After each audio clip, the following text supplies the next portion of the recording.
श्री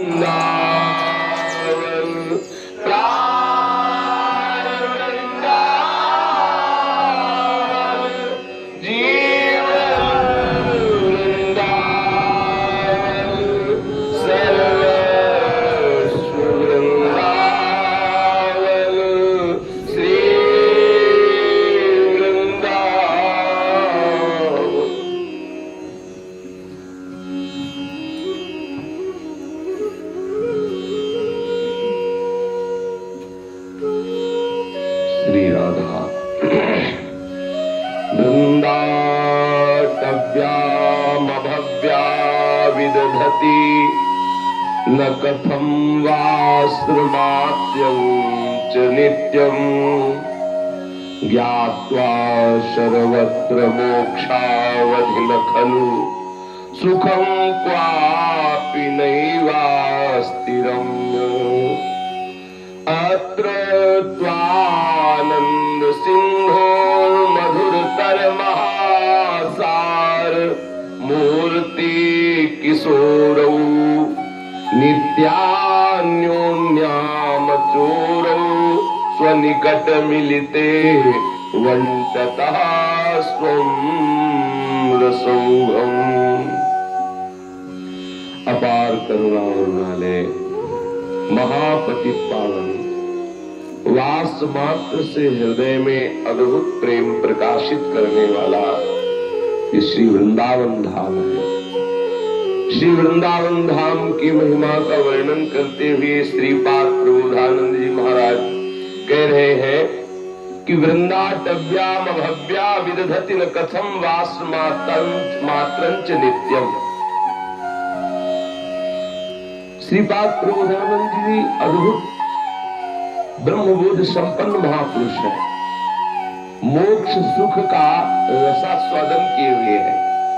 वो कह रहे हैं कि ये सब वृंदावन वास क्यों नहीं कर लेते। ये बड़े अभागी हैं जो वृंदावन धाम की महिमा सुन नहीं पा रहे, या जो सुन पा के भी वृंदावन वास नहीं कर पा रहे।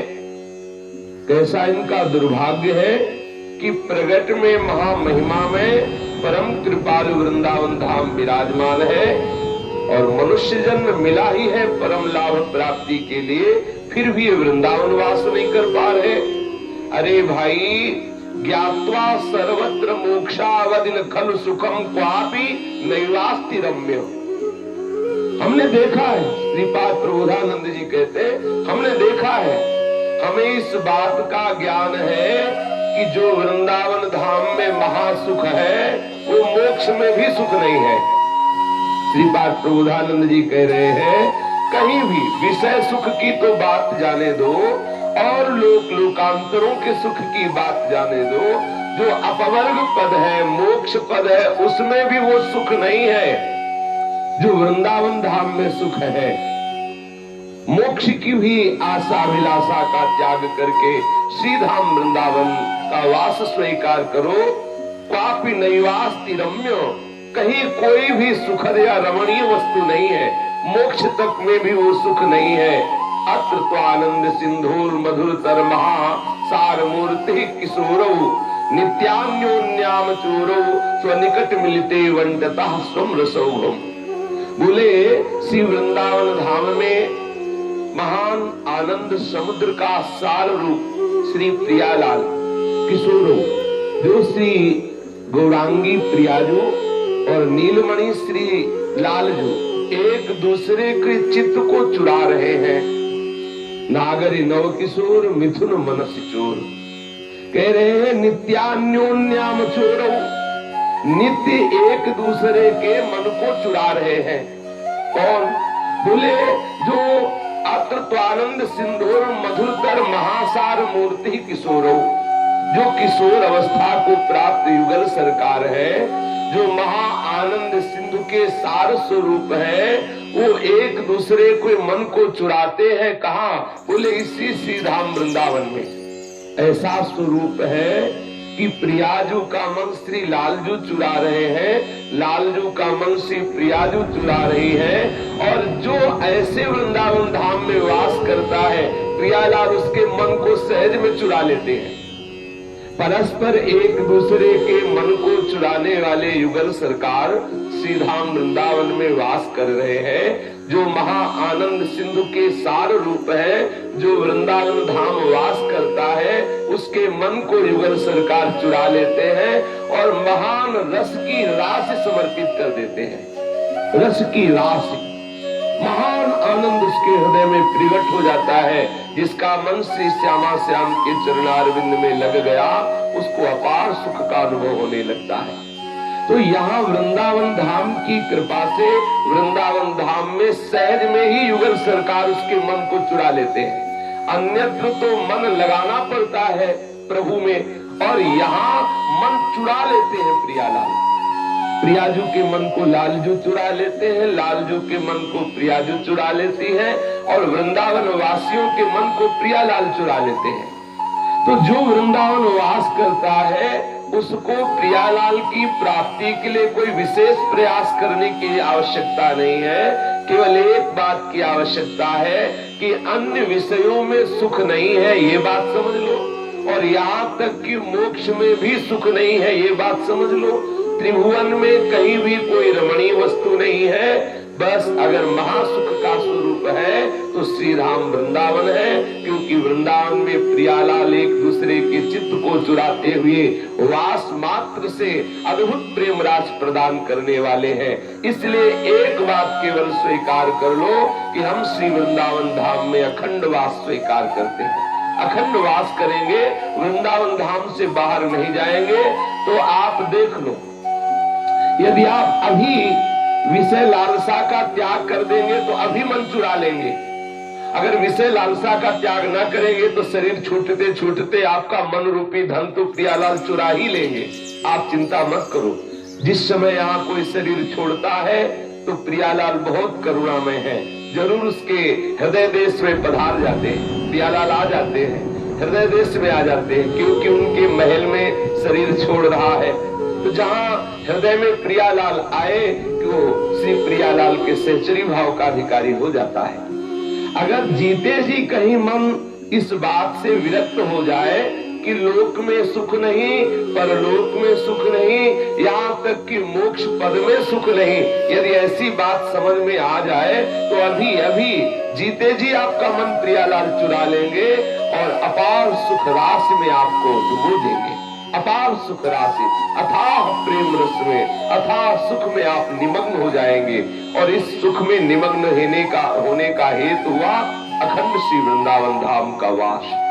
श्रीपाद प्रबोधानंद जी कह रहे हैं कि वृंदारण्य वासे भवसी दृढ़तरा ये त्वमासे तदासे निश्चिंतो हम सयान किमपि न गणये दुःखमस्मिन् सुखं वा संतापं नेति चेतः कथमपि न किमप्यस्ति सत्कर्म मात्रं नो वा पापान्निवृत्तिर्न च हरिचरणाम्भोज भक्ति इच्छतेति। यदि आपने एक आशा हृदय में रख ली कि अखंड श्री धाम वृंदावन का हम वास स्वीकार करते हैं, बस आप सो आराम से वृंदावन धाम में निश्चिंत होकर सो जाओ। अब लोक परलोक की सारी जिम्मेदारी श्री वृंदावन धाम की है। किसी भी सहृदय के घर आप पहुंच जाए तो वहां आपको लिस्ट देनी पड़ती है क्या कि हमें इतने बजे बाल भोग मिले, हमें इतने बजे राजभोग मिले, इतने बजे शयन भोग मिले। वो सहृदय खुद अपने आप आपकी व्यवस्था करता है, क्योंकि आप उसके घर में पहुंच गए।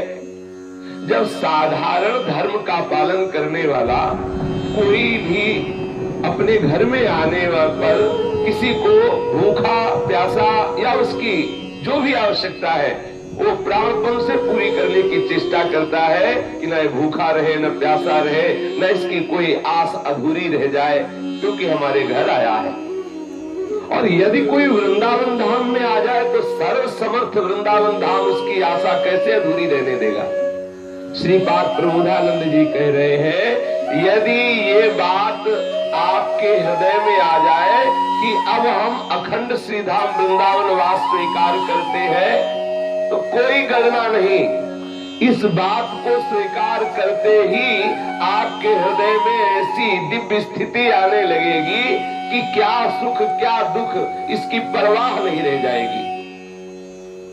गरये दुःखमस्मिन् न सुखम वा, किमपि न गरये दुःखमस्मिन् सुखम वा। क्या सुख है क्या दुख है इसकी कोई बात आपके मन में नहीं रह जाएगी। इतनी ऊंची धरा आ जाती है वृंदावन वास करने वाले के हृदय में, जो एक आशा लेके बैठ गया कि अब अखंड वृंदावन वास करूंगा, प्रियालाल के चरणारविंद के चिंतन में अपना समय व्यतीत करूंगा, उसके हृदय की ऐसी उच्च दशा आ जाती है कि चाहे जितना दुख पड़े वो विचलित नहीं होगा, और चाहे जितना सुख आवे वो हर्षित नहीं होगा। वो हर्ष और सुख से परे अवस्था को प्राप्त हो जाता है। वो इतने बेपरवाही स्थिति में पहुंच जाता है कि दुख सुख उसका स्पर्श ही नहीं कर सकते। बोले कोई दिव्य साधना कर रहा होगा तब ऐसी स्थिति आई होगी। बोले केवल एक बात से, श्री वृंदारण्य वासे भवसिद्ध तराय से ये है कि चे है, चेतवासे तदासे।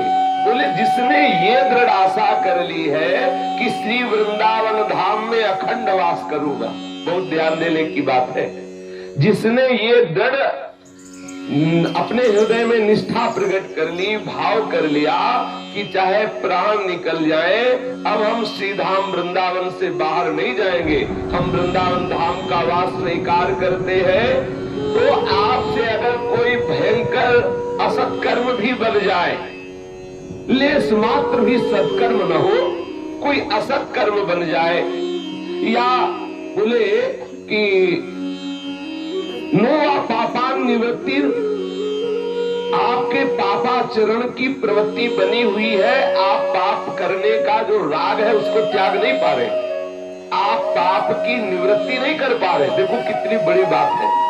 श्रीधाम वृंदावन वास की यदि आपने आशा ले रखी है कि मैं अखंड वृंदावन वास करूंगा, तो 100 पांव पसार के चिंता मत करो। निश्चिंतो हम शयानः किमपि न गरे दुःखमस्मिन् सुखम वा। बेपरवाह होकर के श्रीधाम वृंदावन में शयन करो, निश्चिंत होकर के। ऐसी स्थिति आएगी कि सुख दुख की कोई परवाह नहीं रहेगी। बोले कोई विशेष साधना, बोले साधना की तो बात जाने दो। नोवा पापा निवृत्ति न हरि चरणाम्भोज भक्ति छदेति। श्री हरि के चरणारविंद की भक्ति का छटा एक लेस मात्र भी नहीं है उसके हृदय में। और नोवा पापा निवृत्ति, और वो किसी भी पाप कर्म से निवृत्ति भी नहीं हुआ, अर्थात पापाचरण करने वाला है, श्री हरि प्रिया के चरणाम्बोज की भक्ति की छटा से रहित है, लेस मात्र भी सत्कर्म नहीं करता है, लेकिन वो अखंड वृंदावन वासी है, तो संतापम नेति चेता कथमपि।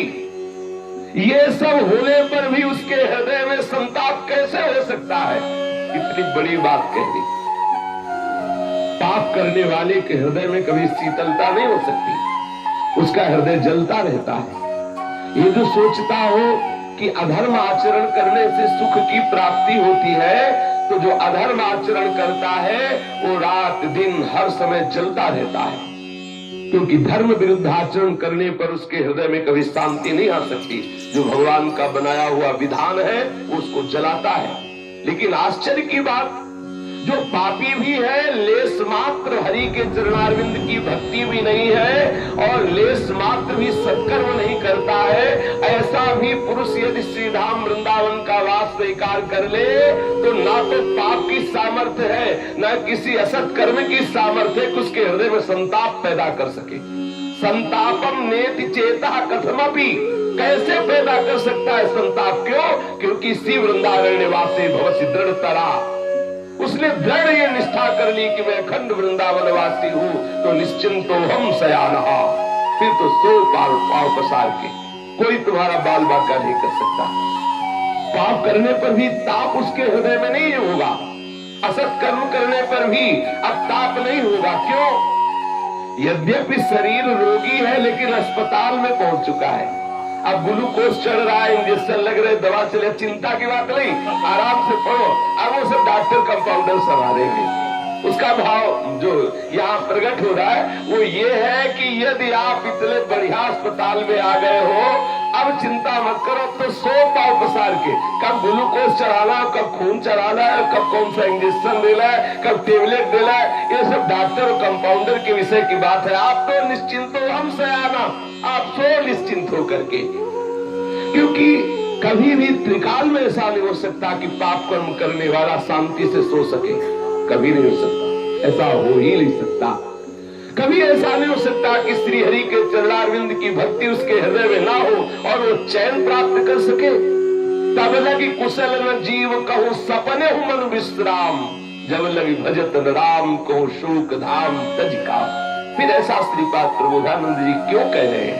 उसका कारण यही है कि अब आप अस्पताल में आ चुके हो और यहाँ एक से एक बढ़िया डॉक्टर और कंपाउंडर, और नकली दवा नहीं, सब असली दवा।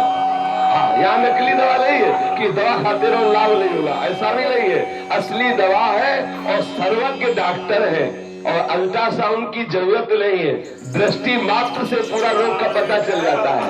फीस जमा करना नहीं, एक बात है थिएटर से भागना नहीं, बस एक बात है, अगर भाग गए तो ऑपरेशन फेल हो जाएगा। श्री धाम वृंदावन के अंतर्गत बने रहना, सब ठीक हो जाएगा, सब ठीक हो जाएगा। निश्चिंत होकर सो, और जितना भी आंतरिक विकार है सब वृंदावन धाम की कृपा से, रसिकों के संग से, भगवत लीला, भगवत नाम गुण कीर्तन की महिमा से आपका हृदय निर्विकार होकर प्रियालाल के प्रेम रस में डूब जाएगा।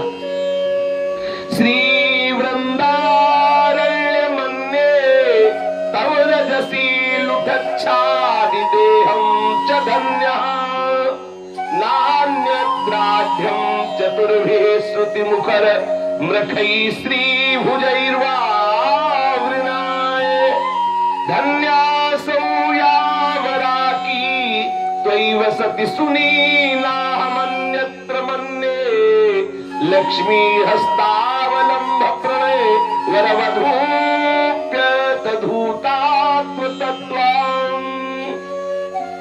श्री वृंदावन धाम में जिसके शरीर में रज लगी है, जो इस रज में लौटता है, हो गया, सब कुछ हो गया।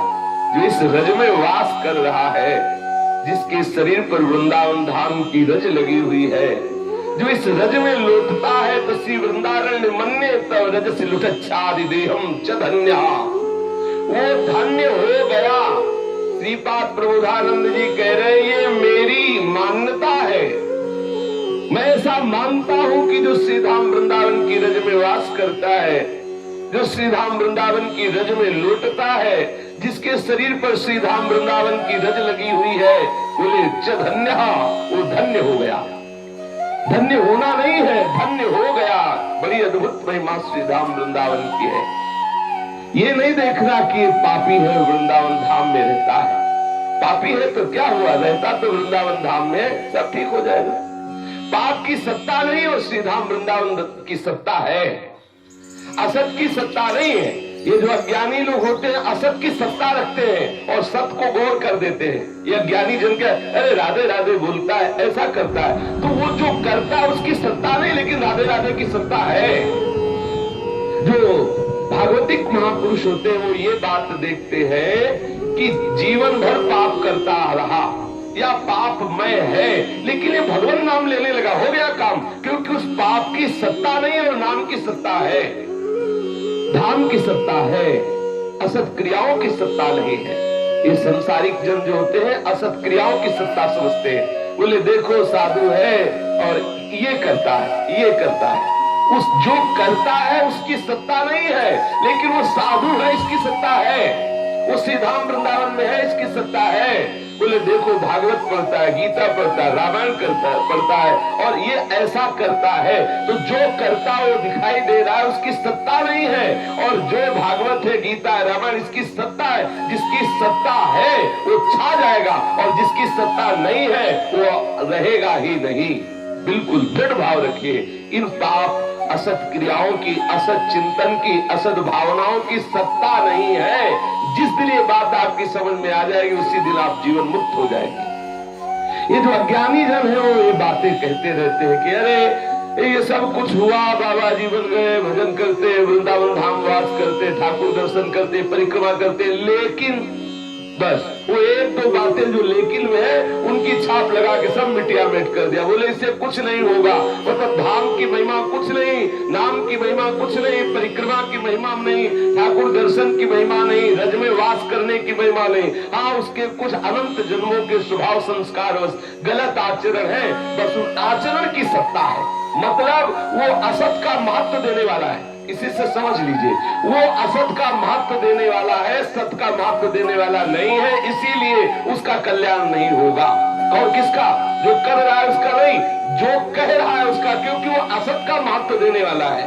और जो सत के महत्व देने वाले होते, जैसे श्री ठाकुर हरिदास जी, जब उनके कोड़े चल रहे हैं तो उनके हृदय में एक ही बात आ रही है, इसका कल्याण कैसे होगा? जो इस शरीर को मार रहा है, इसका कल्याण।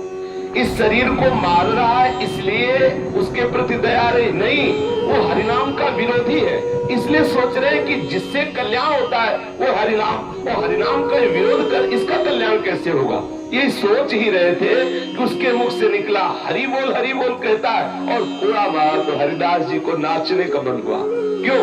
बोले अब इसका कल्याण हो जाए, क्योंकि इसलिए हरिनाम, देखो हरिनाम का महत्व श्री हरिदास जी के हृदय में है। यद्यपि महापराध कर रहा है, श्री भगवत प्रेमी महात्मा को दंड दे रहा है, और श्री भगवान नाम की निंदा करने वाला, अवहेलना करने वाला, कैसे इतने बड़े अपराधी के मुख से हरिनाम निकला कि हरिदास जी का नाचने का मन हुआ कि अब इसका कल्याण हो जाएगा, क्योंकि हरिनाम की महिमा जानते हैं हरिदास जी, महत्व बुद्धि हरिनाम पे है, इसलिए बोले अब इसका कल्याण हो जाएगा। 2 बार हरि बोल बोला तो हृदय शीतल हो गया हरिदास जी का, इसका कल्याण हो जाएगा। और बैठे यहाँ वृंदावन के मार्ग में वो हजारों बार राधे राधे बोलते हैं, 10, 20, 100, 200 रुपया कमा लिए, हम उनकी निंदा करते हैं, अरे राधा राधा कहता है, रुपया मांगता है, क्या हुआ? रुपये की सत्ता नहीं, लेकिन राधा नाम की सत्ता है, राधा नाम की सत्ता है, असत कर्मों की सत्ता नहीं है, वृंदावन धाम की सत्ता है, लेकिन पाप आचरण की सत्ता नहीं है, ये बात समझ लो।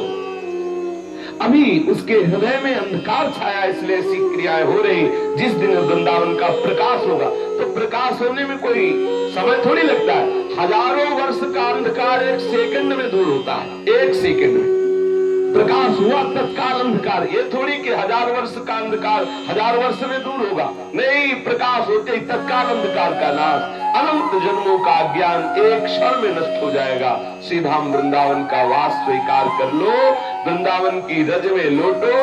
तो श्रीपाद प्रबोधानंद जी कह रहे, मन्ने तव रजसी लुठच्छादि देहम च धन्यम, मैं ऐसा मानता हूं कि जो वृंदावन धाम की रज में लौटता है, जिसकी देह में वृंदावन धाम की रज लगी हुई है, वो धन्य हो चुका है, वो महापुरुषों के द्वारा वंदनीय है, यद्यपि भले असत आचरण हो, क्योंकि असत आचरण की सत्ता नहीं, सत्ता है रज की, सत्ता है श्रीधाम वृंदावन की। नासतो विद्यते भाव ना भाव विद्यते सत्ता। स्वप्न में जो भी होता है उसकी सत्ता नहीं। स्वप्न का कोई दंड होता है क्या? स्वप्न का कोई दंड होता है? स्वप्न में आपने हजारों का कत्ल किया तो जागने के बाद आपको पुलिस ले जाएगी क्या? नहीं ले जाएगी ना।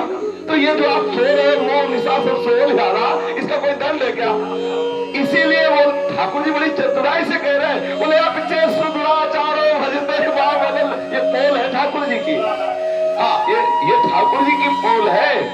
स्वप्न में यदि कोई सत्कर्म बन गया तो जागने पर कौन सा पुण्य, और स्वप्न में यदि असत्कर्म बन गया तो जागने पर उसका क्या पाप। बस यही बात समझना है। इसीलिए महापुरुष कहते हैं, जे ही जाने जग जाए हिराई, जागे जथा स्वप्न भ्रम जाई। जे ही, और जागना क्या है? जाने सुत वही जीव जग जागा, जब सब विषय विलास विरागा। विषयों से वैराग्य हो गया, श्री प्रभु के चरणारविंद में अनुराग हो गया, तो अनंत जन्मों का जो स्वाप्निक शुभ अशुभ है वो सब खत्म हो गया। जैसे जागने पर जितना भी सुख दुख स्वप्न का वो खत्म हो जाता है, ऐसे ही अभी हम मोह निद्रा में सो रहे हैं। मानते हैं ना, महापुरुषों ने कहा है मोह निद्रा में हम सो रहे हैं। और मोह निद्रा के सोने में ही हम संकल्प करके और मनोभाव करके विविध प्रकार के सुख दुख की कल्पना राज्य में घूम रहे हैं। लेकिन ये स्वप्न चल रहा है, ये जागृत अवस्था नहीं है। जिस जागृत को आप जागृत कहते हैं वो स्वप्न है। जैसे स्वप्न वाला जो प्राणी होता है उस समय वो अनुभव नहीं करता कि मैं स्वप्न में हूँ, वो तो जागने पर अनुभव होता है कि वो स्वप्न है। ऐसे ही अभी मोह निद्रा में आप स्वप्न देख रहे हैं, जब आप जगेंगे तब आपको पता चलेगा कि ये स्वप्न था। अभी स्वाप्निक पुरुष है इसलिए आपको समझाया जाए कि आप स्वप्न देख रहे हो, तो आपको पता नहीं चलेगा। आप कहते हो स्वप्न कैसे देख रहे हैं? जैसे स्वप्न वाला पुरुष देखता है कि कोई हमारे गले को गरासे से काट रहा है, उस समय कहा जाए झूठा है, ये सब झूठा है, तू स्वप्न में है, या कोई गरासा नहीं मानेगा। वो कहेगा गरासा चल रहा है, कह रहा झूठा है। और लेकिन उसको थोड़ा सा जगा दो फिर वही बोलेगा झूठा है। ऐसे ही अपने लोग अभी स्वाप्निक स्थिति में है, स्वाप्निक सुख दुख का अनुभव कर रहे। अब समझाया जाए कि तुम्हारा बेटा झूठा, तुम्हारी पत्नी झूठी, तो बोले तुम झूठा, हमारी पत्नी सच्ची, हमारा बेटा सच्चा। अब उसको समझाने से बात नहीं बोले, उसको जगा दो, जगा दो। और जे भी वो जगेगा तो अपने आप दिखाई देगा। क्या? जड़ चेतन जग जीव जत सकल राम में जानी। सब चराचर जगत भगवान ही है, दूसरा कोई नहीं है। ये हुआ जगने का स्वरूप। ये जो नानात्व दिखाई दे रहा है, उमा कहो मैं अनुभव अपना, सत हरि भजन जगत सब। तो जो ठाकुर जी कह रहे हैं पिछे सुदुराचारो भजते वामन अन्य भाग साधुरे समंतव्या सम्यक दर्शिता, उसका मतलब समझते हो कि हम अगर उसको जगा दें तो उसका सारा स्वप्न खत्म, स्वप्न खत्म तो सुख दुख पुण्य पाप सब खत्म। जगे हुए पुरुष का क्या सोच? स्वप्न में किसी के लाठी मारी तो जागले पर जेल थोड़ी जाओगे, है? स्वप्न में भंडारा कर दिया, जागले पर कोई तुम्हें पुण्य थोड़ी मिलेगा, क्योंकि वो सब झूठा था। ऐसे ही आब्रह्म स्तंभ पर्यंतम सर्वम मायामयम जगत सत्यम सत्यम पुनः सत्यम अनन्य नामयु केवलम। सत्य है तो प्रभु का नाम सत्य है, सत्य है तो प्रभु का रूप सत्य है, सत्य है तो प्रभु की लीला सत्य है, प्रभु का धाम सत्य है। ना सतो विद्यते भाव, ना भाव विद्यते सता। समझने का विषय है। यदि ये बात समझ में आ गई तो हम महत्व बुद्धि देंगे नाम की, धाम की, रूप की, लीला की। अभी क्या? अरे श्रीपाद प्रबोधानंद जी ऐसा कह रहे कि नोवा पापा निवृत्ति न च हरिचरणाम भोज भक्ति छठेती। हरि के चरणारविंद की भक्ति की छटा भी न हो, ढेर सारे पाप करने वाला हो, सत्कर्म लेस मात्र न करता हो, ऐसा भी पुरुष यदि वृंदावन धाम वास करे तो निश्चिंत होकर के सोए।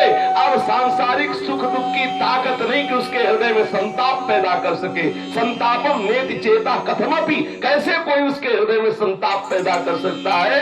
क्योंकि अब यहाँ आ गया है तो जगाने वाले यहाँ टहल रहे, सोने नहीं देंगे। और जहाँ जगा तो सोने में, स्वप्न में जो उसको दुख सुख का अनुभव हो रहा था, कैसे जागने वाले पुरुष के हृदय में संताप पैदा कर सकता है? स्वप्न का सुखद या दुखद, इसीलिए कह रहे न गए दुख मसमिन सुखम हुआ। अब ये थोड़ा सुलझने की बात है। जो इस स्वाप्निक विषय को नहीं जानता वो तर्क करेगा, अगर स्वाप्निक इस विषय को समझ जाएगा तो बिल्कुल ठीक बात समझ में आ जाएगी। इसीलिए कह रहे हैं कि नान्यत्राढ्यम चतुर्भिः श्रुति मुखर मृखैः श्रीर भुजैर्वा वृणाये। सीधा वृंदावन में रज लपेट करके फटे पुराने कपड़े पहन करके यदि रहा जाए वो परम धन्य भागी है,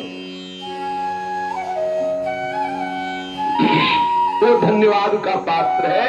लेकिन वृंदावन के बाहर यदि चार मुख हो जाए और चारों वेदों का ज्ञाता हो जाए और अनेक सिर भुजैर्वा वृणाये, अनेक भुजाएं हो जाए और बड़ा वैभव हो जाए, तो बोले इससे क्या?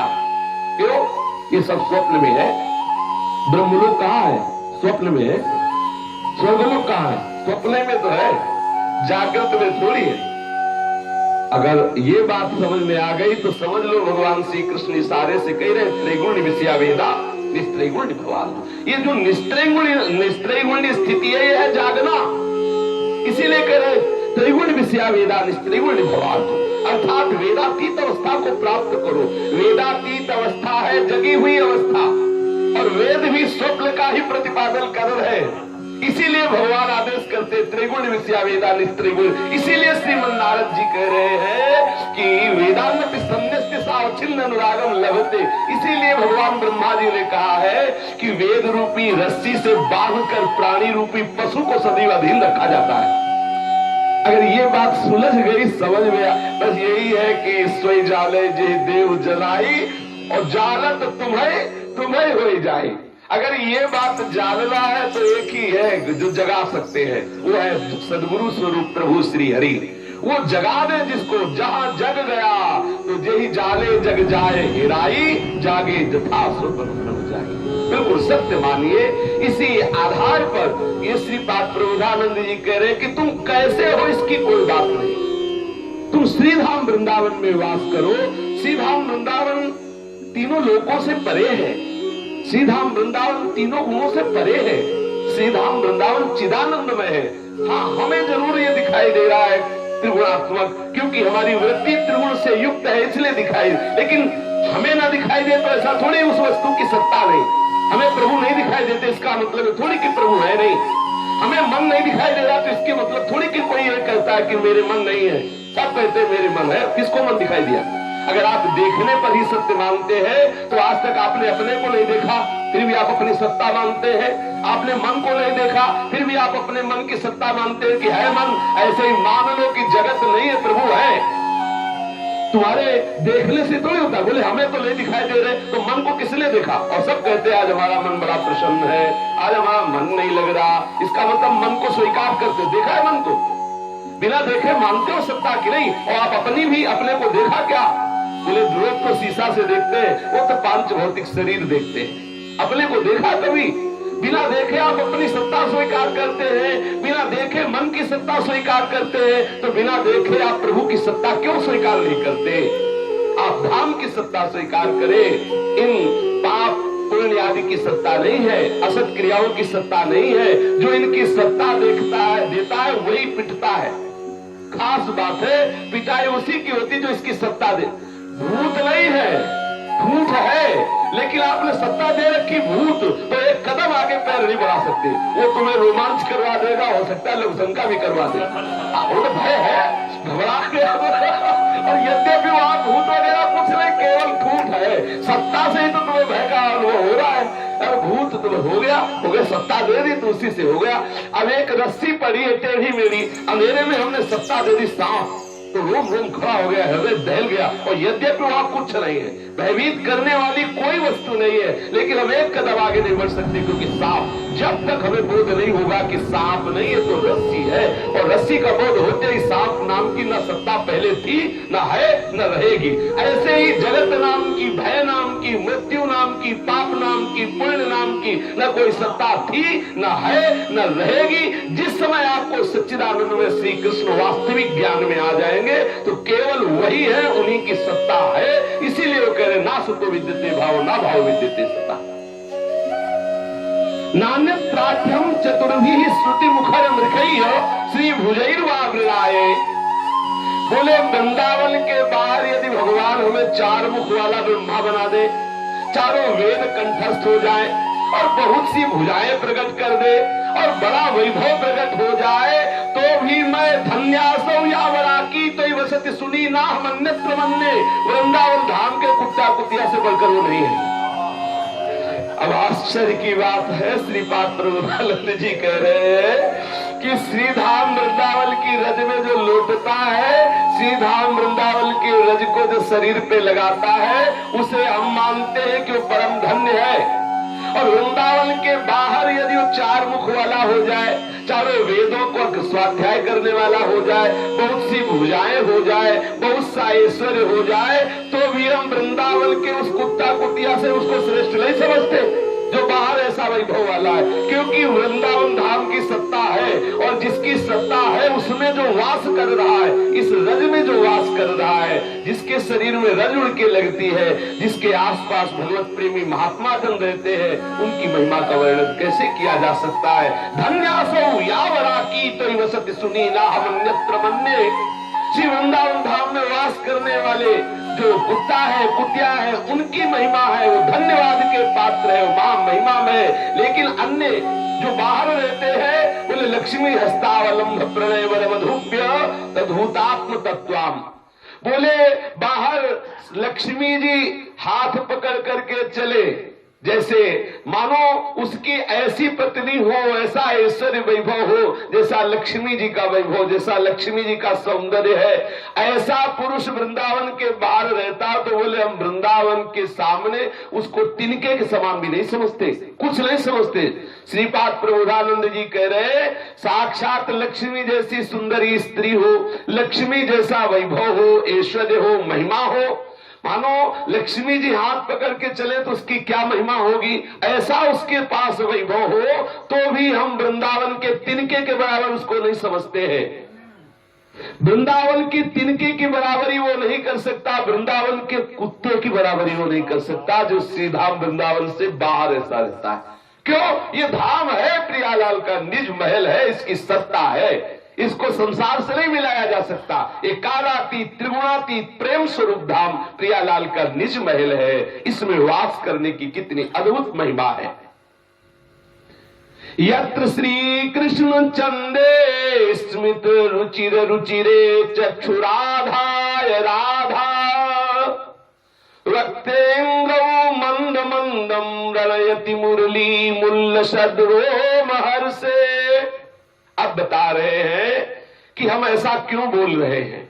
श्रीपाद प्रबोधानंद जी कह रहे हम ऐसा क्यों बोल रहे हैं, बोले यत्र श्री कृष्ण चंदे स्मित रुचिर रुचिरे चक्षुराधाय राधा वक्त्रेन्द्रौ मंद मंदम रणयति मुरली मुल्लसद रोमहर्षे वैकुंठे ध्यान लीनाखिल करण गण स्तुत प्रभु काम मूर्छा संप्राप श्रीर विषादी नमुदमनुमपि प्राप तत्रत्य लोकः।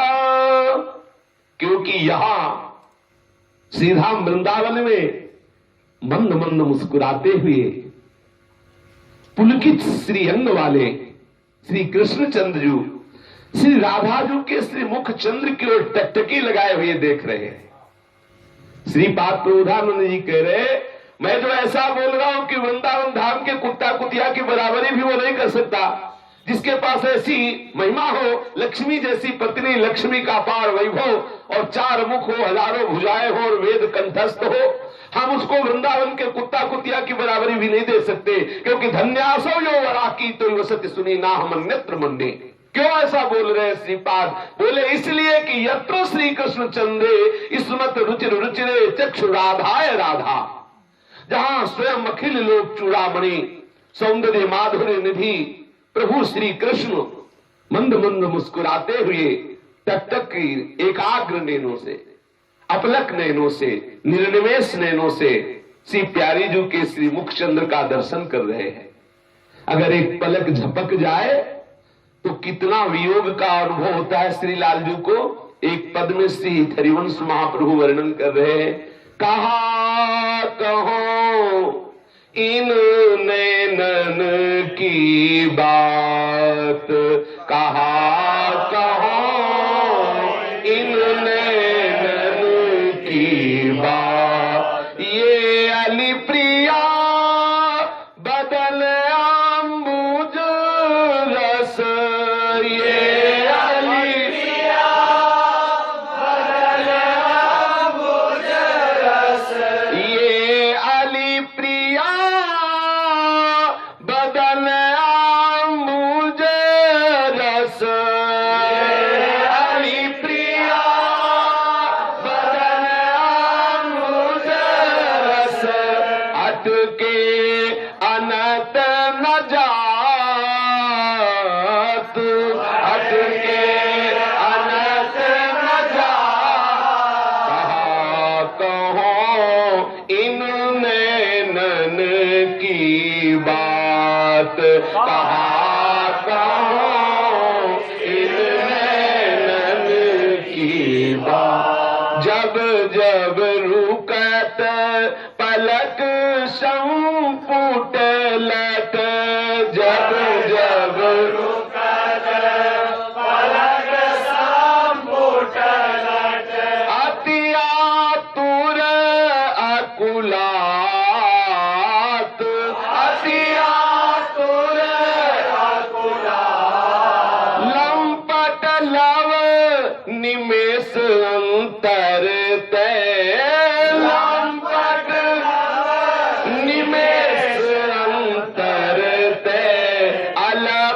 कल्प सत सात, अलप कल्प सत सात, कहा कहो इन नैनन की बात, कहा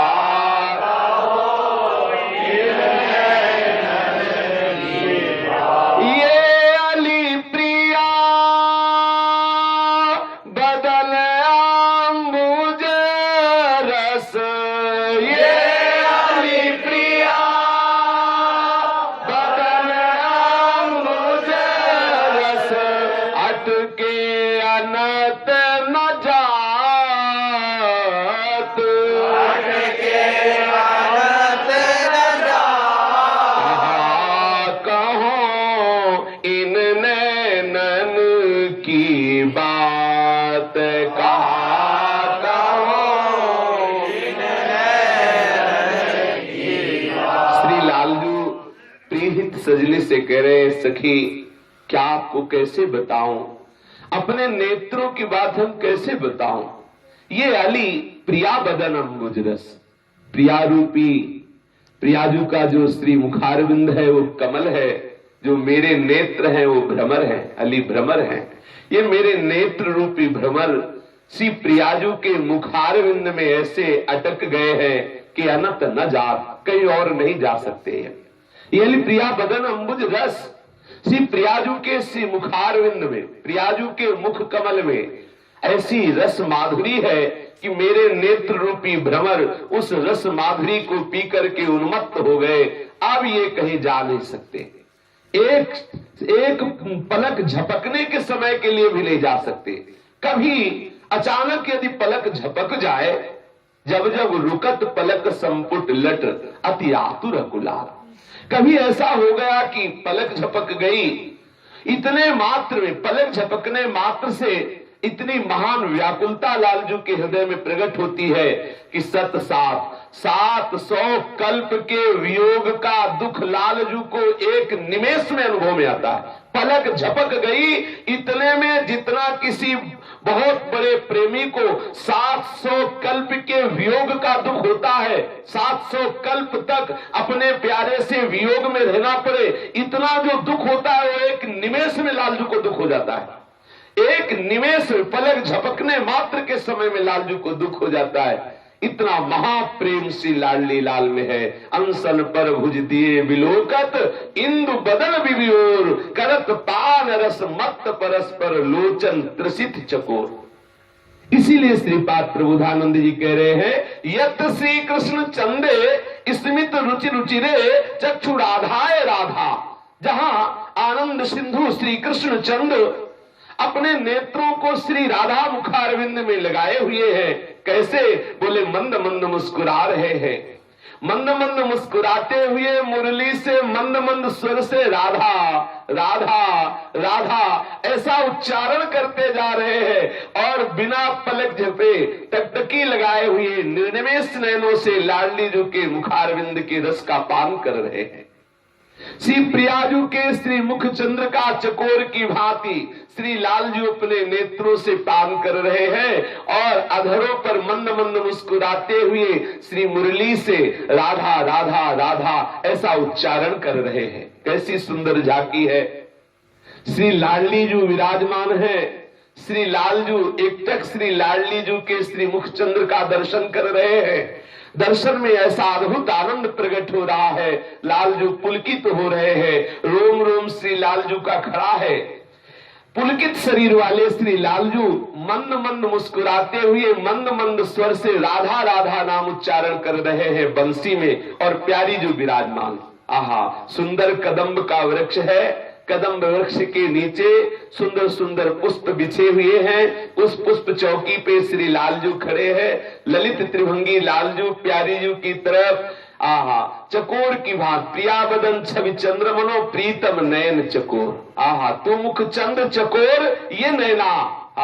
लाडली जू के श्री मुख चंद्र की अद्भुत रसा अनुभूति कर रहे हैं श्री लालजू के नेत्र, फिर भी ऐसे प्यासे हैं कि पलक झपक जाए सो 700 कल्पों के वियोग का दुख अनुभव होता है। ऐसे जहां यद्यपि सकल लोक चूड़ामणि दीन अपन को मानत, ऐसे महान प्यार से भरे हुए श्री लालजू महाराज अद्भुत महिमा से युक्त है, जिनका यश अखिल कोटि ब्रह्मांडों में सदैव बड़े बड़े ऋषि महामुनि जन गान करते रहते हैं। वो प्रभु दीनता लिए हुए अति आसक्त लाल अली लंपट बस कीन्हे बिनु मूलन, ऐसे से लाडली जो कि श्री मुखचंद्र का दर्शन कर रहे, राधा नाम का कीर्तन कर रहे हैं। ऐसी वंशी नाद प्रकट होता है कि बैकुंठ में विराजमान जो अधीश्वर बैकुंठ नाथ है, उनकी इंद्रियां विचलित हो जाती है। जब वंशी ध्वनि बैकुंठ में पहुंचती है तो बैकुंठ नाथ की इंद्रियां विचलित हो जाती है और उनका ध्यान भंग हो जाता है, उनके हृदय में लालच पैदा हो जाता है। तभी हमारे यहाँ श्री हित ध्रुवदास जी और बड़े बड़े रसिक महापुरुष कहते हैं कि शिव श्रीपति यद्यपि ललचाही, ऐसा वर्णन करते हैं। शिव श्रीपति यद्यपि ललचाही, मन प्रवेश तीनों को नाही। श्रीपति दुर्लभ आदि सोई सुख दिन नए, ब्याहुले में गाया जाता है। जब श्री राधा नाम का नाद करते हुए श्री लालजू वंशी वादन करते हैं तो वैकुंठ में विराजमान वैकुंठनाथ विचलित हो जाते हैं, ललचा जाते हैं कि जहां बंसी बज रही वहां चल करके इस रस का रसास्वादन करें। पर वृंदावन की सीमा के अंतर्गत ऐश्वर्य का प्रवेश नहीं, क्योंकि महामाधुर्य रस है, इसलिए वैकुंठनाथ वही वैकुंठ में ललचाते हैं, पर वृंदावन धाम में मन प्रवेश तीनों को नाही। ऐसा वर्णन किया है रसिकाचार्य जनों ने, रसिक महापुरुषों ने। वाले भी ललचाते हैं। और क्या आगे तो इसमें लिखा है बैकुंठ वाले ललचा रहे, जब बैकुंठ नाथ ललचा रहे हैं, इसीलिए तो कहा कि रज की तुल बैकुंठ नहीं और लोक की माए, वृंदावन की लता सम कोटि कल्प तरुणाई, रज की तुल बैकुंठ नहीं और लोक की माए। वृंदावन की रज की बराबरी बैकुंठ नहीं कर सकता। बैकुंठ में वो सुख नहीं जो वृंदावन में सुख है। ये तो ब्रज के सखाओं ने भी अनुभव किया, बैकुंठ जाके अनुभव किया और कहा लाला हमारे कन्हैया बन करके वही ब्रज में हमें सुख दो, हमें बैकुंठ नाथ बन के तुम्हारा बैकुंठ का वैभव ऐश्वर्य नहीं चाहिए। जब हमारे लालजू मंद मंद मुस्कुराते हुए निर्निमेष नैनों से प्रियारूप माधुरी का पान करते हुए वंशी में राधा नाम का नाद करते हैं, वो नाद जब बैकुंठ पहुंचता है तो बैकुंठ नाथ विचलित हो जाते हैं, ललचा जाते हैं कि कैसे हम प्रियाजू और लालजू के संग में ऐसा अद्भुत सुख प्राप्त करें। और यहां तक कि वहां जो विराजमान महालक्ष्मी है वो मूर्छित हो जाती है। नारायण का तो ध्यान भंग होता है, लक्ष्मी जी मूर्छित हो जाती है और जितने बैकुंठ वासी है उनको सब बैकुंठ का आनंद जो है वो हे लगने लगता है। बंसी नाद सुन करके कह रहे हैं कि संप्राप श्री विषादीन मुदमणु मपि प्राप तत्रत्य लोकहा, एक अणु मात्र भी सुख वृंदावन का बैकुंठ में नहीं है, उनका सबका आनंद भंग हो जाता है, बैकुंठ नाथ का भी और लक्ष्मी जी का भी, और जितने बैकुंठवासी पार्षद है सबके मन में लालच हो जाता है कि हमें वृंदावन का सुख मिले। इसीलिए श्रीपाद प्रबोधानंद जी कह रहे हैं कि वृंदावन में अखंड वास करो, जहां के लिए बैकुंठनाथ भी ललचाते हैं। अब वृंदावन में वास करते हुए यदि हमें श्री श्यामा श्याम के प्रेमी जनों का संग मिल जाए, श्री श्यामा श्याम के अनुरागी जनों का संग मिल जाए, तो ये वृंदावन की महिमा हमारे हृदय में बहुत शीघ्र प्रकाशित हो जाए। क्योंकि रसिक महापुरुषों के संग से ही हमारे मन की गति वृंदावन की इस महिमा तक पहुंच सकती है। जैसे जल को कहीं भी छोड़ो नीचे की तरफ ही जाएगा, ऐसे ही मन की गति सदैव नीचे की तरफ जाने वाली है, ये वृंदावन की तरफ नहीं बढ़ेगी। अगर ये बढ़ेगी तो किसी रसिक महापुरुष के संकल्प से बढ़ेगी, किसी रसिक महापुरुष की कृपा प्रसाद से बढ़ेगी। देखो मन बुद्धि का भरोसा मत करना, है बहुत बेईमान है। आज तक इन्हीं के भरोसे के कारण दुर्गति होती रही। ये बहुत चतुराई से सिखाएंगे, अरे क्या है बस 15-20 दिन का काम है, करके वृंदावन आ जाएंगे। अरे अखंड वृंदावन वास क्या, जहां भगवान नाम लो वही वृंदावन। ये थोड़ी देर के लिए आपको सिद्ध बना देगा, थोड़ी देर मानसिक ऐसा चिंतन में डुबाएगा कि आपको लगेगा हम सिद्ध हो गए, फिर थोड़ी देर बाद ऐसी जगह गिराएगा जहां आप सोच भी नहीं सकते। इसलिए मन बुद्धि का आश्रय ना लेकर के श्री धाम वृंदावन के रसिक प्रेमी जनों का आश्रय लो। वो जैसा आदेश करे उनके अनुसार चलोगे तो हृदय में महान आनंद का अनुभव होगा। अब श्री चतुर्भुज दास जी की चर्चा चल रही थी कि वृंदावन धाम के श्री राधा वल्लभ लाल के चरणारविंद की अनन्य प्रेम लक्षणा भक्ति में डूबे हुए महापुरुष श्री बंचंद महाप्रभु की आदेश से ऐसे अपनी जमात के जमात संतों के साथ विहरण करते थे। उन संतों में कुछ संत होते थे, कुछ भक्तजन होते थे, कुछ वैष्णव जन होते थे, कुछ रसिक जन होते थे। कल चर्चा हुई कि रसिक जन किन्हें कहते हैं और संत जन किन्हें कहते हैं भगवत रसिक जी की वाणी से। अब वैष्णव जन किसे कहते हैं, ये ध्यान देने का विषय है कि हम वैष्णव किसे कहते हैं। अगर हम सावधानी पूर्वक इस बात को समझेंगे तो हमारे हृदय में वैष्णवता आ जाएगी। एक पद है श्री नरसिंह मेहता जी का, वैष्णव जन तो तेने कहिए पीर पराई जाने रे, वैष्णव जन तो तेने कहिए पीर पराई जाने रे, पर दुखे उपकार करे तो ये मन अभिमान ना आने रे, पर दुखे उपकार करे तो ये मन अभिमान ना आने, सकल लोक मां सहुने बंदे निंदा करे न कीनी रे, सकल लोक मां सहुने बंदे निंदा करे न कीनी रे, वाच काछ मन निश्चल राखे धन धन जननी तेनी रे, वाच काछ मन निश्चल राखे धन धन जननी तेनी रे, समुद्रष्टि ने तृष्णा त्यागी परतीय जेने मात रे, समुद्रष्टि तृष्णा त्यागी परतीय जेने मात रे, जिभ्रात की असत्य न बोले पर धन नाओ झाले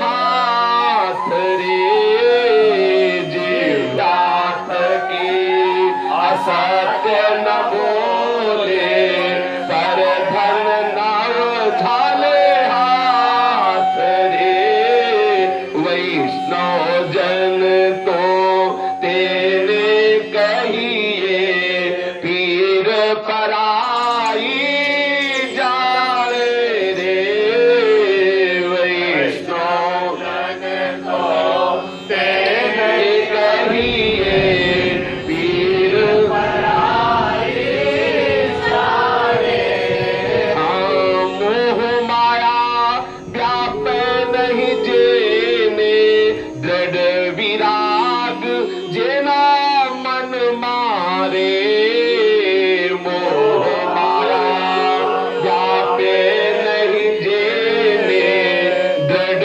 विराग जेना मन मारे, राम नाम सु ताली लागी सकल तीरथ तेरा तन मारे, राम नाम सु ताली लागी सकल तीरथ तेरा तन मारे, वन लोभी ने कपट रहित छे काम क्रोध निर्वाया रे, वन लोभी ने कपट रहित छे काम क्रोध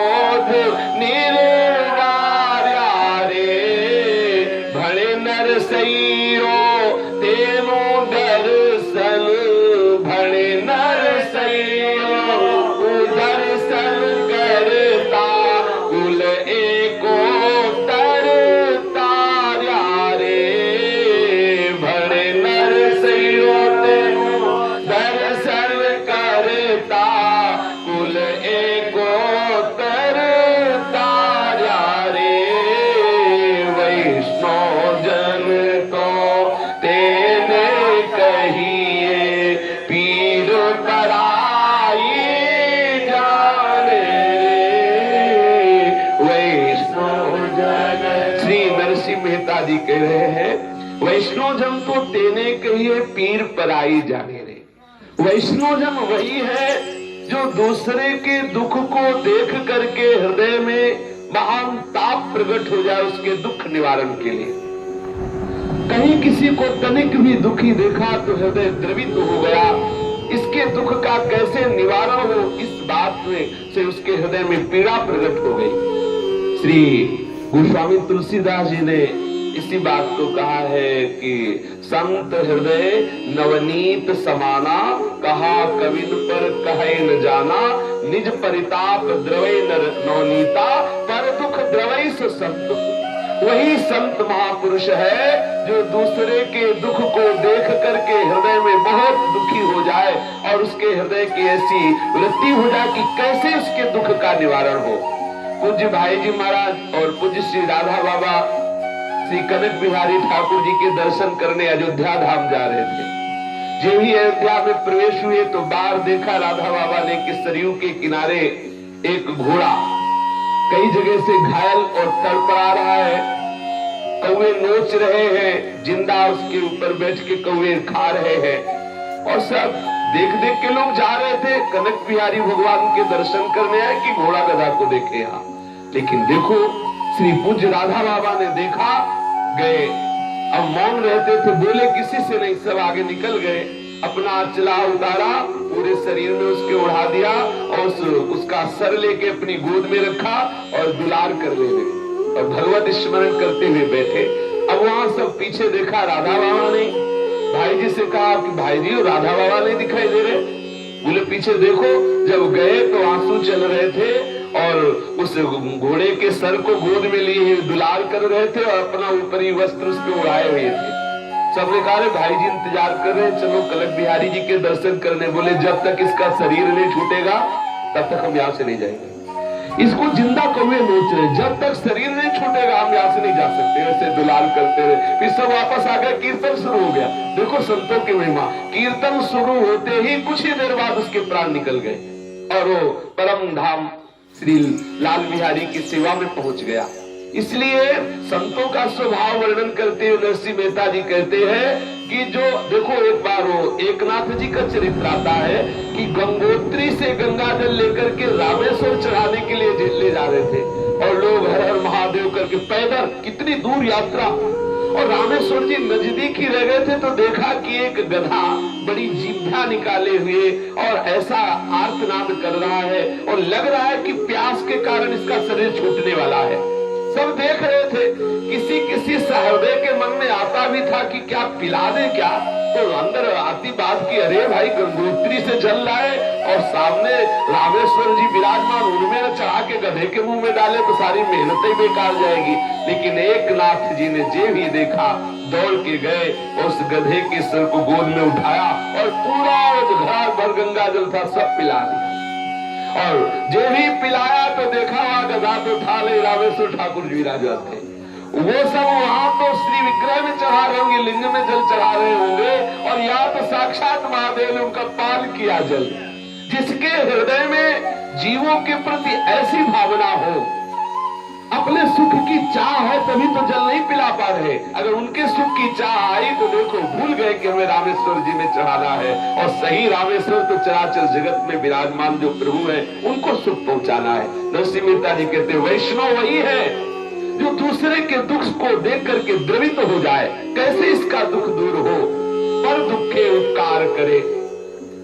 जब दूसरे के दुख को देखा तो मन में भावना आई कि कैसे इसको सुख पहुंचाए, तन मन वचन कर्म से शुरू हो गए सुख पहुंचाने की चेष्टा करने लगे। अब सुख पहुंचाने पर भाव उनके हृदय में ये ना है कि मैंने इसे सुख पहुंचाया है, पर दुखे उपकार करे तो ये मन अभिमान ना ले रहे। ये मन में अभिमान उनके वैष्णव जनों के नहीं आता कि हमने इसे सुख पहुंचाया। अगर इस सुख पहुंचाने के बाद हृदय में ये बात आ गई कि मैंने इसे सुख पहुंचाया तो पुण्य होगा, लेकिन आप वैष्णव स्वरूप से जो भगवत भाव से सेवा हो रही वो आपके हृदय में नहीं प्रकाशित कर पाएगी, क्योंकि वैष्णव भाव तभी प्रकाशित होगा जब भगवत भाव से सबकी सेवा होगी। अगर आपने कहीं ये किया कि मैंने सेवा की, मैंने ऐसा किया तो उसका पुण्य मिलेगा, कर्ताहमिति मन्नते के कारण उसका पुण्य मिलेगा, लेकिन कृपा का अनुभव नहीं होगा। और वैष्णव पुण्य पाप से ऊपर उठे होते हैं। दूसरे को दुखी देखकर हृदय द्रवित हो जाए, उसकी सेवा में तत्पर हो जाए, लेकिन सेवा करने पर उस सेवा का अभिमान हृदय में ना आवे। सकल लोक मां सहुने बंदे निंदा करे न के नीरे। समस्त लोकों में रहने वाला या समस्त चराचर जगत के बीच में रहने वाला वैष्णव कितना महान होता है कि कोई कितनी भी निंदा करे तो सहेगा। कितनी भी कोई निंदा करे, कभी भी वो किसी से कटु वचन नहीं बोलेगा, सबकी निंदा सहेगा। और निंदा करे न के नीरे, वो किसी की निंदा नहीं करेगा। सब लोक के बीच में रहते हुए चाहे जितनी कोई निंदा करे वो सहेगा, लेकिन अपने मुख से किसी की निंदा नहीं करेगा। वो वैष्णव है। और वाच काच मन निश्चल राखे धन धन जननी तेरी रे। वो वैष्णव धन्य है, वो धन्य है वैष्णव, उसकी जननी धन्य है जिसका वाच काच मन शुद्ध है, निश्चल है। वाच निश्चल वाणी, काच अर्थात कच्छ अर्थात जनेन्द्री, और मन जिसका मन निरंतर प्रभु के चरणारविंद में लगा हुआ है, जिसकी वाणी से हरि गुण हरिनाम की सदैव गूंज उठती रहती है, और जिसका ब्रह्मचर्य ठीक है।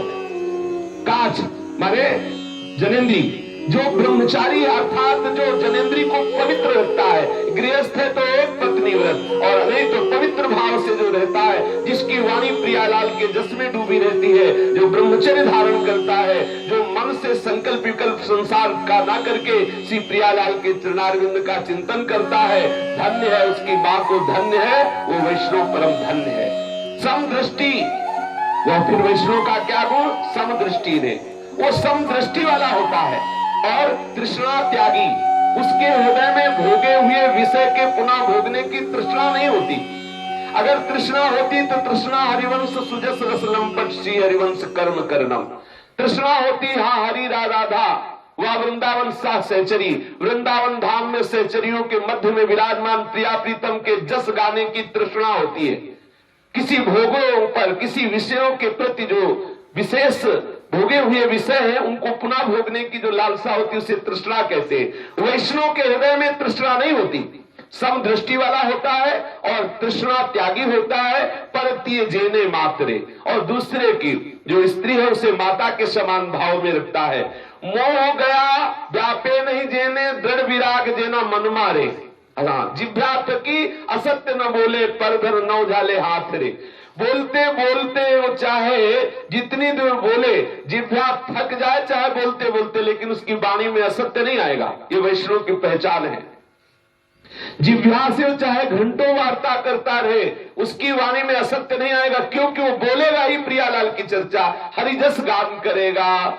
अब जिभ्या में सामर्थ्य नहीं रह गई असत्य बोलने की, और परधन के लिए कभी वो अपना हाथ नहीं फैला सकता।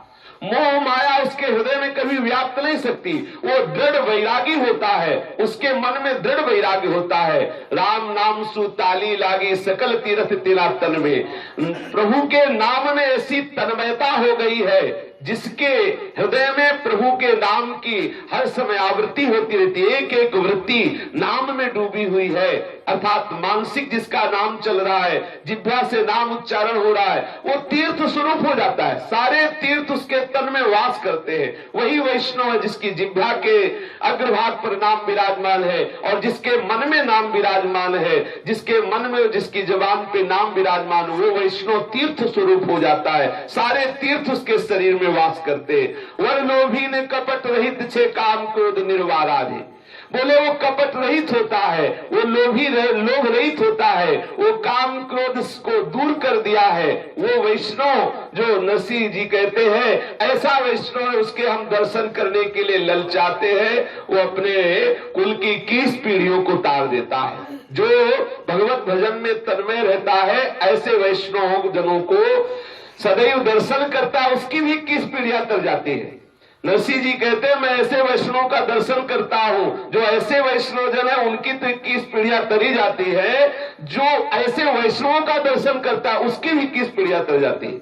जो वैष्णव जन ऐसे है, वो बताया पीछे कि 7 पीढ़ियां आगे की और 14 पीछे की, तो 7 और 14 21 पीढ़ियां उसकी तर जाती हैं जो ऐसे वैष्णव भाव को स्वीकार कर लेता है। लेकिन ऐसे वैष्णव जनों का जिसे दर्शन हो जाए उसकी भी 21 पीढ़ियां तर जाती है, क्योंकि संत दर्शन का फल है संत बना देना। जो संतों का दर्शन करते हैं उनका फल है कि वो स्वयं संत बन जाते हैं, स्वयं प्रियालाल के भजन में तन्मय रहते हैं। वैष्णव भाव तभी माना जाएगा जब ये लक्षण आपके हृदय में आ जाए। यदि ये लक्षण नहीं है तो आप अपने को वैष्णव नहीं मानिएगा, क्योंकि वैष्णव की परिभाषा यही है, प्रशांत चित्ता सर्वेषां सौम्या काम जितेन्द्रिया कर्मणा मनसा वाचा परद्रोह मनिच्छवः दयार्द मनसो नित्यम स्ते हिंसा परामुखा गुणेषु परकारेषु पक्षपात मुदान्विता सदाचारवदात्ताश्च परोत्सवो निजोत्सवाः पश्यन्तः सर्वभूतस्थं वासुदेव ममत्सराः दीनानुकंपिनो नित्यं भ्रंशं परहितैषिणः राजोपचार पूजायां लालनाः स्वकुमारवत् कृष्ण सर्पादिभयं वाहे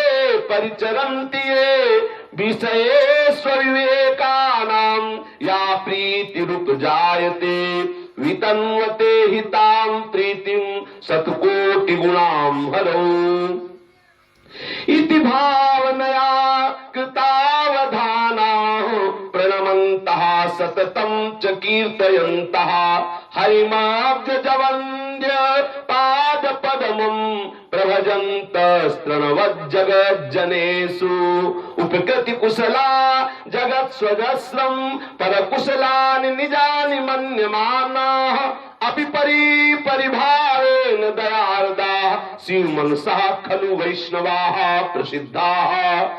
इनको वैष्णव कहते हैं जो ऐसे आचरणों को धारण करते हैं। कैसे? बोले प्रशांत चित्ता सर्वेषां सौम्या काम जितेन्द्रियाः, जिनका चित्त सदैव प्रशांत रहता है। कितना भी कोई उसे उद्विग्न करना चाहे वो कभी उद्विग्न नहीं होता, कितना भी कोई उसे अशांत करना चाहे पर जिसका चित्त कभी अशांत नहीं होता वही प्रशांत। कोई भी द्वंद्व जिसके हृदय में अशांति नहीं पैदा कर सकते वही है वैष्णव। गीता जी में भी कहा है, न जो किसी को उद्वेगित करता है न किसी न किसी से उद्वेगित होता है, न किसी को उद्वेग प्रदान करता है। जो वैष्णव होता है किसी भी स्थिति में उसका चित्त अशांत नहीं रहता, और जो कैसा भी उसके साथ वर्ताव करे लेकिन वो सदैव कोमल वर्ताव ही करता है, और अपनी इच्छा के अनुसार इंद्रियों को प्रियालाल के चिंतन भजन में लगाता है, इंद्रियों की इच्छा के अनुसार नहीं चलता। वैष्णव वो है जो प्रशांत चित्त है, वैष्णव वो है जो सबके प्रति दया कोमल का भाव रखता है, वैष्णव वो है जो अपनी इच्छा के अनुसार इंद्रियों को भगवत भजन में लगाता है, इंद्रियों की इच्छा के अनुसार नहीं चलता है। वो वैष्णव है जो मन, वाणी और क्रिया के द्वारा कभी भी वो कार्य नहीं करता जिसे भगवान ने मना किया है, जो शास्त्रों ने मना किया है, जो संत गुरुदेव ने मना किया है। ऐसा कोई कभी ना मन से, ना वाणी से, ना क्रिया से कोई भी ऐसा कार्य नहीं करता जिसको जो प्रभु के विरोध भाव में जाए, जो संत महात्मा गुरुजनों की आज्ञा का उल्लंघन करने वाली बात हो। जिनका चित्त सदैव भगवत भाव से द्रवीभूत होता है, जो कभी चोरी नहीं करते, कभी हिंसा नहीं करते, जो कभी किसी भी तरह से किसी का पक्षपात नहीं लेते। वैष्णवजन किसी का पक्षपात नहीं लेते, क्योंकि उस सब में अपने प्रभु को देखते। किसका पक्षपात ले? किसी भी कार्य में, जैसे कोई भी प्रतिकूल कार्य कर रहा है या अनुकूल कार्य कर रहा है, अनुकूल कार्य करने वालों की प्रशंसा नहीं और प्रतिकूल कार्य करने वालों की निंदा नहीं, सदैव वो हरि चिंतन में संलग्न रहते हैं, वो वैष्णव है। जो सदाचार में जीवन बनाते हैं, कभी जिनका जीवन ऐसे कलुषित कलंक से युक्त नहीं हुआ जिसे प्रभु ने निषेध किया है, वो वैष्णव है। जो किसी को उत्सव मनाते, खुशी मनाते हुए आनंद में निमग्न देख करके स्वयं उत्सव स्वरूप हो जाते हैं, अर्थात दूसरे को सुखी देख करके महान सुख का अनुभव करते हैं। देखा कि दूसरा सुखी हो रहा है तो अपने आप आनंदित हो रहे हैं। और जो दूसरे को सुखी देकर जलते हैं वही अवैष्णव है। वैष्णव वो है जो दूसरे को सुखी देकर खुद आनंदित हो जाता है। सब प्राणियों के भीतर हमारे इष्ट विराजमान है, ये देखकर किसी से ना तो ईर्ष्या करता है ना द्वेष करता है, सबके प्रति समभाव बनाए रहता है। जिसका ऐसा स्वभाव है वो वैष्णव है। जो साधना करता है वो दूसरे के हित के लिए करता है। देखो वैष्णव का स्वभाव, जो साधना करता है वो दूसरे के हित के लिए करता है और प्रभु की सदैव राजोचित उपचारों से पूजा करने में बड़ा चतुर होता है। प्रभु को ऐसे लाल लड़ाता है जैसे कोई अपने लाडले दुलाले बालक को लाल लड़ाता है। प्रभु के सेवा भाव में ये भाव नहीं रखा जाता कि रे ऐश्वर्यमय तो महामहिमा में श्री भगवान है।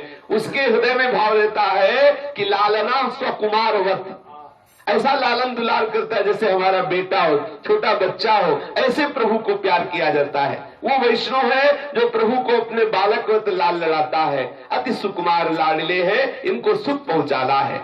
बाह्य जगत से, भोगों से, विषयी पुरुषों से ऐसे डरता है जैसे काले सर्प से। वो वैष्णव है जो विषयी पुरुषों की सभा में विषय भोगों से ऐसे भयभीत रहता है जैसे सर्प है, क्योंकि प्रभु का आदेश है। जो भगवान ने वैष्णव जनों को आदेश किया उसका पालन करना है। जो भगवान विमुख जन है उनकी सभा में नहीं बैठना चाहिए। जो प्रभु का विस्मरण करा दे ऐसे विषयों का सेवन नहीं करना चाहिए। उससे डरना चाहिए जैसे काले सर्प से डरा जाता है। जो अविवेकी मनुष्यों के साथ बैठता है, अविवेकी पुरुषों का संग करता है, अविवेकी पुरुषों के संग से उनके पास बैठने से निश्चय विषय रंग चढ़ता है और भगवत विमुखता आ जाती है। इसलिए श्री प्रियालाल के चरणारविंद की प्रेम प्राप्ति के लिए, वैष्णव भाव की प्राप्ति के लिए ऐसे लोगों का त्याग कर दे। जाके संग कुमति मति उपजय करत भजन में भंग, ऐसे विषयों का त्याग कर दे जिनके सेवन से प्रभु का विस्मरण हो जाता है। जो सदैव प्रियालाल की भावना में मगन रहते हैं, ब्रह्मा जी भी ऐसे वैष्णवों की वंदना करते हैं। जो प्रियालाल के चिंतन में मगन रहते हैं ऐसे वैष्णव जनों की ब्रह्मा जी भी वंदना करते हैं। जो सदैव नाम कीर्तन में, जो सदैव नाम जप में, जो संसार के भोगों को तृण के समान तुच्छ समझकर सबके प्रति विनय का वर्ताव करते हैं, दूसरे के उपकार में निमग्न रहते हैं, दूसरे का कुशल क्षेम ही अपना कुशल क्षेम मानते हैं, जो दूसरे का कभी तिरस्कार नहीं करते, वही वैष्णव है। कोई कितना भी कटु बोले लेकिन उसका तिरस्कार ना करे, ऐसा हृदय ही वैष्णव कहा गया है। देखो वेश रख लेना तो सहज है लेकिन वैष्णवता आना कठिन है। जो वर्णन कर रहे हैं वैष्णवता, श्री गोस्वामी तुलसीदास जी ने भी वर्णन किया है। कबहू कहो यहाँ रहनी रहोगो, कबहू कहो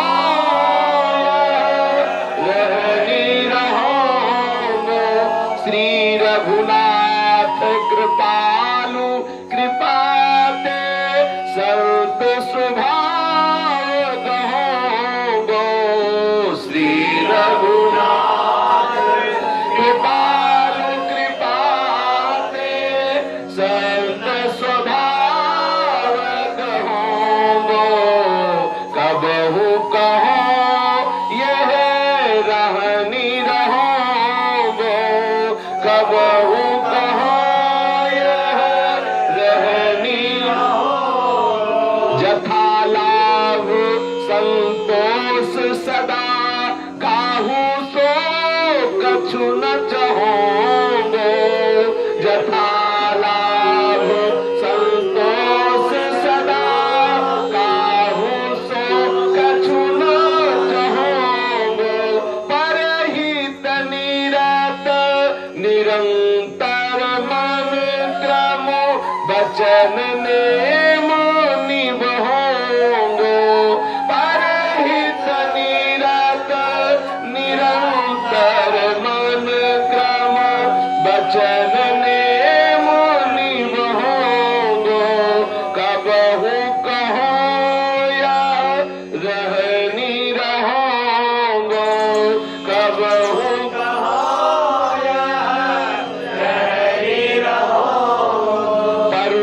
बचन अति दुसहस्रवन सुनी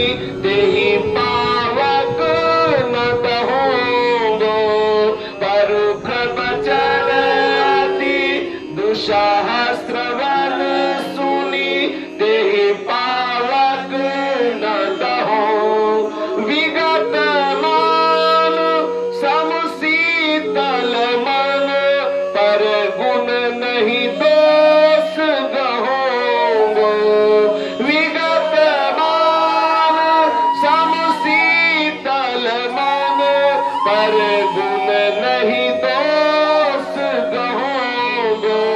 परिहरि देह जनित चिंता दुख सुख समबुद्धि सहोगो।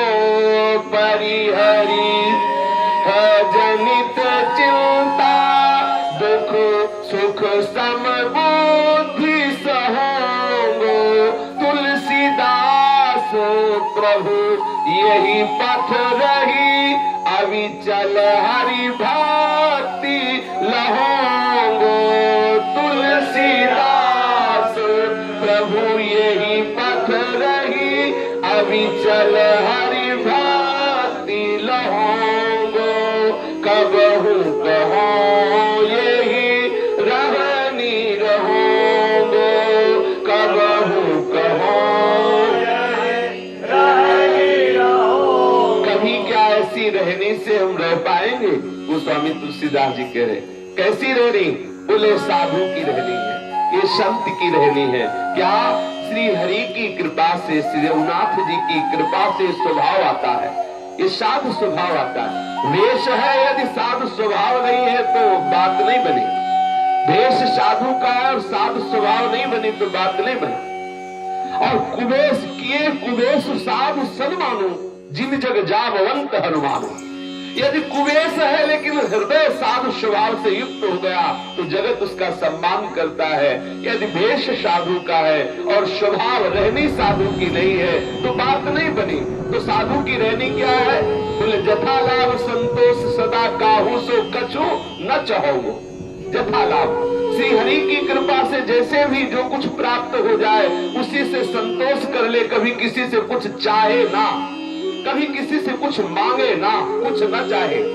हाँ, चूड़ा निवृत्ति के लिए मधुकरी वृत्ति के विषय में आचार्यों ने आदेश किया है, इसलिए आज्ञा पालन हेतु मधुकरी करे, अन्यथा किसी से रुपया वस्त्र आदि और कोई पदार्थ आदि स्वाद दृष्टि से कोई भोग पदार्थ पाने की इच्छा रखकर किसी से कुछ मांग न बैठे, कुछ चाह न ले। चाह करना साधुता नहीं है। जिसके हृदय में चाह की भावना की ये वस्तु मिल जाए, पद मिल जाए, ये स्थिति मिल जाए, ये धन मिल जाए, वो साधुता से रहित हृदय होता है। गोस्वामी जी कह रहे जथा लाभ संतोष सदा काहू सो कछु न चाहोगो। सच्ची साधुता का स्वरूप है श्री भगवान में मगन रहना। श्री भगवान में वही मगन रह सकता जाहि न चाही कबहु कछु तुम सन सहज सने बसो निरंतर तासुर सो राउर निजगे। तो जथा लाभ संतोष सदा काहू सो कछु न चाहोगो परहित निरत निरंतर मन क्रम वचन नेम निभाओगो। मन से वचन से कर्म से इस नियम का निर्वाह करेंगे कि सदैव हमारे मन से हमारे वचन से हमारे कर्म से सबका हित हो। परहित निरत निरंतर, निरंतर दूसरे के हित की भावना में मगन रहे। क्रिया से वचन से शरीर से जो भी चेष्टाएं हो वो सबको सुख पहुंचाने वाली चेष्टाएं हो। परुख वचन दुषा श्रवण सुनते ही पावक न दहोगो। कोई कितना भी कड़वा बोले, सबसे कठिन होता है ये बात सहना।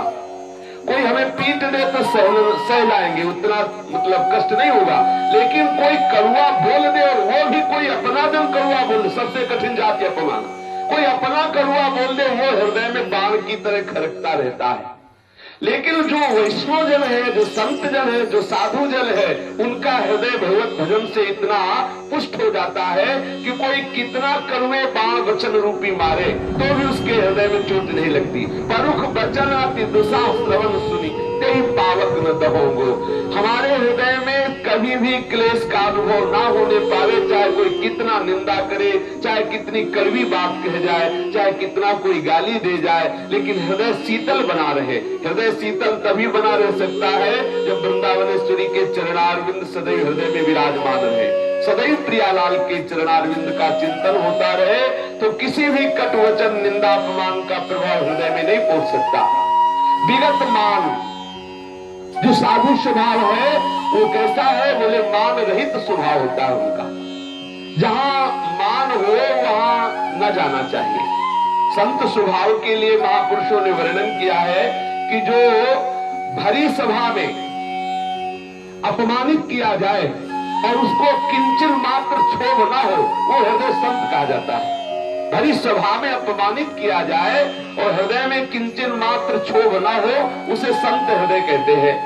सभा में निंदा किया जाए और उसको विचलितता ना हो, सर्व समर्थ होते हुए भी उस निंदा करने वाले, अपमान करने वाले के प्रति अहित करने की भावना ना आवे, उसे संत कहते हैं। वो जो संत होता है वो अपनी बुद्धि को सदैव श्री प्रियालाल के चरणारविंद में स्थित रहता है। प्रियालाल के चिंतन में इतनी सामर्थ्य है कि कोई कुछ भी करे उसको फर्क नहीं पड़ेगा। अगर भजन छूटा और फिर उस समय कोई गाली दिया तो फिर हृदय में क्षोभ होगा और उसके लिए प्रतिकार जरूर करने की भावना आ जाएगी। इसीलिए हर समय जो भजन करता रहता है उसके हृदय में इतनी सामर्थ्य आ जाती है, कोई कितना भी गाली दे, अपमान करे, निंदा करे, वो विचलित नहीं होगा। जो आवश्यकताओं की पूर्ति में लगा रहता है वो कभी साधु स्वभाव को नहीं धारण कर सकता। जितनी आवश्यकताएं बढ़ती उतनी बहिर्मुखता बढ़ती, बहिर्मुख पुरुष का हृदय पुष्ट नहीं होता। जब तक साधक दीन और नम्र होकर के निरंतर भजन में नहीं लगेगा तब तक उसका हृदय इतना पुष्ट नहीं होगा कि कोई सभा में अपमान कर दे सह जाए। ये बहुत कठिन बात है। सभा में कोई अपमान, एकांत में तो कुछ ऐसे कहते हैं कि देखो सभा में मत डांटना, डांटना तो एकांत में ले जाओ और आप जो मनावे सो कहो, हम सब सह लेंगे। लेकिन सबके बीच में ये क्या, सबके बीच में आप डांटने लगते हो? एकांत में डांटो, क्योंकि सभा में सीधे अहंकार पे चोट लगती है और साधु के हृदय में अहंकार होता नहीं है, इसलिए सभा में अपमान करने पर भी उसके हृदय में कोई क्षोभ नहीं होता। ये जगत मेरे लिए क्या कहेगा, जगत के लोगों के सामने ऐसी हंसी उड़ा दी गई, अब क्या होगा? जिसके हृदय में ये दृष्टि रहती है वो साधुता को धारण नहीं कर सकता। अपनी मन बुद्धि पर विश्वास मत करो, बार बार दगा दे जाते हैं। ये जब तक अपने को निर्दोषी मानते रहेंगे तब तक साधुता हृदय में नहीं आ सकती। देखो जितने भी संत महात्मा हुए सब अपने को दोषी ही वर्णन किए, मौसम कौन कुटिल खल कामी आदि आदि। जैसे तुलसीदास जी कहते जो मैं अपने अवगुण कहूं बारही कथा पार नहीं लाऊं, और हम कहते हैं हम निर्दोष है। जो अपने को निर्दोष मानता है वो साधुता को धारण नहीं कर सकता। साधुता एक ऐसी महामहिमामय शक्ति है जो हृदय को सदैव शांत बनाए रखती है। जो अंदर से प्रभु का स्मरण करता रहता है वही साधुता को धारण कर सकता है। जो बहुत सहन करता है वही संत होता है। जो सहन करने में कमजोर होता है वही साधुता को नहीं धारण कर सकता। जो संत है वो तितिक्षावान होता है, चाहे जितना कोई उसे सता ले आह नहीं बोलेगा। जब तक ये ज्ञान जो सुना जाता है क्रियात्मक उतारा नहीं जाएगा तब तक साधुता नहीं आने वाली। और वैराग्य और भगवत चिंतन दो ही ये सामर्थ्यशाली है जो साधुता को हृदय में रोक सकते हैं, वैराग्य और संयम। जो वैरागी है और सदाचारी संयमी है वही ये साधुता के लक्षण अपने हृदय में धारण कर सकता है। जो काम सुख भोगी है और जो अर्थ की चाह करता है उसके हृदय में साधुता की दिव्यता कभी आ ही नहीं सकती। जो इस साधुता को धारण करना चाहे उसे जड़ चेतन में अपने इष्ट का दर्शन करते हुए चाहे जितना क्लेश पड़े कभी किसी भी तरह से हृदय में विक्षिप्तता न लाने पाए। कभी हृदय ऐसा विक्षिप्त ना हो कि अब क्या करे, भजन नहीं हो रहा, साधन नहीं बन रहा, बैठा उसने हमको गाली दे दी, उसने हमारा अपमान कर दिया, निंदा कर दिया, तो कह रहे परुख बचन अति दुसा श्रवण सुनते ही पावक न दहोंगो। विगतमान सम शीतल मन, समता और मन में शीतलता और परगुण नहीं दोष कहोगे। ना दूसरे के गुण की तरफ हमारी दृष्टि जाएगी ना दोष की तरफ। ये साधुता है। वास्तविक साधुता का स्वरूप ये है कि एक तरफ कहीं निंदा हो रही हो और दूसरी तरफ कीर्तन हो रहा हो, उसके हृदय में निंदा करने वाले में भी अपने इष्ट का दर्शन हो, कीर्तन करने वाले के भी हृदय में इष्ट का दर्शन हो। सच्ची साधुता का स्वरूप ये है कि घोर अपमान निंदा करने वाला एक तरफ दिखाई दे और एक तरफ भगवत कीर्तन करने वाला दिखाई दे। दोनों के हृदय में एक ही सच्चिदानंद में भगवान का जो दर्शन करता है वही साधु है। प्रभु ने कहा वासुदेवास्वमित्सा महात्मा सुदुर्लभा, जो सर्वत्र अपने इष्ट का दर्शन करता है। परिहरि देह जनित चिंता, साधु के हृदय में कभी देह जनित चिंता नहीं होती। दुख सुख सम बुद्धि सहोंगो, चाहे दुख आवे चाहे सुख समान बुद्धि से उसको सह जाएंगे। तुलसीदास जी कहते हैं हे करुणा निधान, हे मंगल विधान, आपका ये भक्ति मार्ग है, इस मार्ग पर यदि ऐसे चला जाए तो अविचल भक्ति की प्राप्ति हो जाएगी। ये जो साधुता का मार्ग है इसमें चला जाए तो अविचल भक्ति की प्राप्ति हो जाएगी। जिसके हृदय में अविचल भक्ति होती है तो प्रभु भी वहीं अविचल वास करते हैं। जाहि न चाहे कबहु कछु तुम संसाज सने बसहु निरंतर तासुर सोराउर निजगे। श्री राधा वल्लभ लाल की जय। जय जय श्यामा।